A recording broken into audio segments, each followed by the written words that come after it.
नमस्कार. आज आम्ही आलो आहोत एशियाज लार्जेस्ट गणपती बाप्पा आकार असलेले मंदिरामध्ये. हे मंदिर अहमदाबादपासून 1 तास अंतरावर म्हणजे 34 किलोमीटर्स फ्रॉम अहमदाबाद आहे. ह्या अहमदाबाद नाडियाड हायवेच्या जवळ मेहमदाबाद असं एक ठिकाण आहे. तिथे हे खूप दिव्य भव्य असं मंदिर सिद्धिविनायकाचे उभे केले आहेत आणि तुम्ही बघू शकता डोंगरा एवढं मोठं तो मंदिराचा त्यांनी गणपती बाप्पांना आकार दिलेला आहे आणि म्हणून एशियाज बुक्स ऑफ रेकॉर्डमध्येही ह्याचं नाव आहे. आजूबाजूचा परिसर खूप सुंदर, हिरवळ आणि शांत प्रसन्न आहे. खूप छान वाटलं या मंदिरात आल्याबरोबर. खूप छान असं वातावरण आहे आणि इथे एंट्री केल्यानंतर 3 मजली असे गणपती बाप्पांचं देऊळ आहे. ग्राउंड फ्लोर आहे, फर्स्ट फ्लोर आहे, सेकंड फ्लोर आहे, थर्ड फ्लोर आहे, 4th फ्लोअरवरती बाप्पा बसलेले आहेत. आम्हाला खरं तर माहीत नव्हतं की इथे लिफ्ट आहे आणि मग आम्ही स्टेप्सनेस वरती हळूहळू गेलो आणि एकदम टॉप फ्लोअरला गेल्यावरती आपल्याला बाप्पांचं दर्शन घडतं. आईवडिलांना थोडा त्रास झाला, पण मग नंतर उतरताना आमच्या लक्षात आलं की तिथे लिफ्टचीही सोय आहे. तर तुम्ही जेव्हा कधी या टेम्पलला व्हिजिट कराल आणि तुमच्यासाठी ते शक्य नसेल स्टेप्स चढणं, तर तुम्ही प्लीज लिफ्टचा वापर करा. खूप स्वच्छ आणि निर्मळ असं हे मंदिराचं परिसर आहे आणि त्याचबरोबर आम्हालाही सकाळी आम्ही 6 वाजता सुरुवात केली अहमदाबादपासून. ते इथे मेहमदाबादला मी आलो.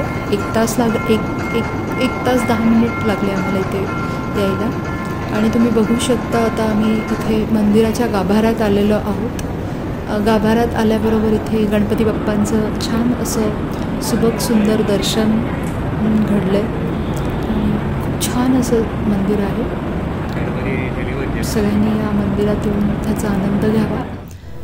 गणपती बाप्पांच्या मंदिराच्या बरोबर खालच्या फ्लोअरला म्हणजेच 3rd फ्लोअरला तुम्हाला इथे त्यांनी 12 ज्योतिर्लिंग यांची पूर्ण प्रतिमा, इथे होम वगैरेही होतात आणि दिव्य भव्य असा मंडप आहे.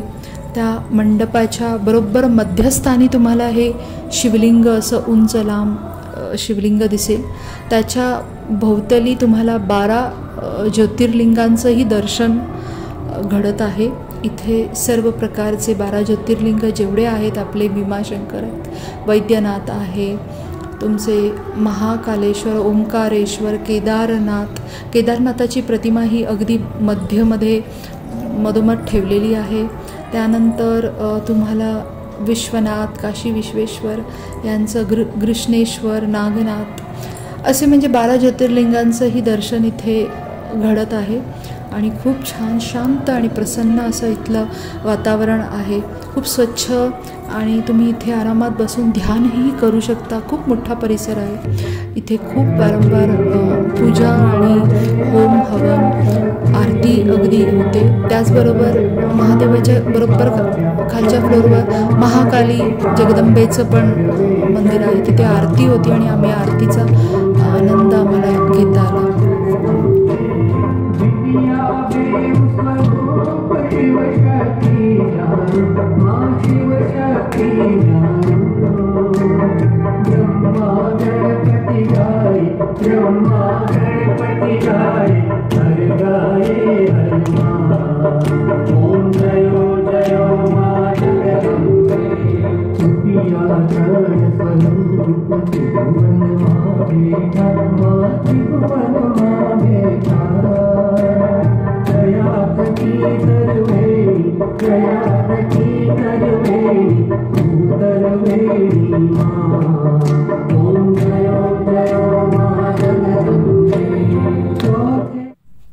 आज पहाटेच इथे बाप्पांचंही दर्शन घडलं, 12 ज्योतिर्लिंगाचेही दर्शन घडले आणि जगदंबेचे स्वरूप आणि तिची महाआरती, अगदी सकाळची जी आरती असते त्याचेही आनंद आम्हाला घेता आला. व्हिडिओ कसा वाटला नक्की सांगा. धन्यवाद.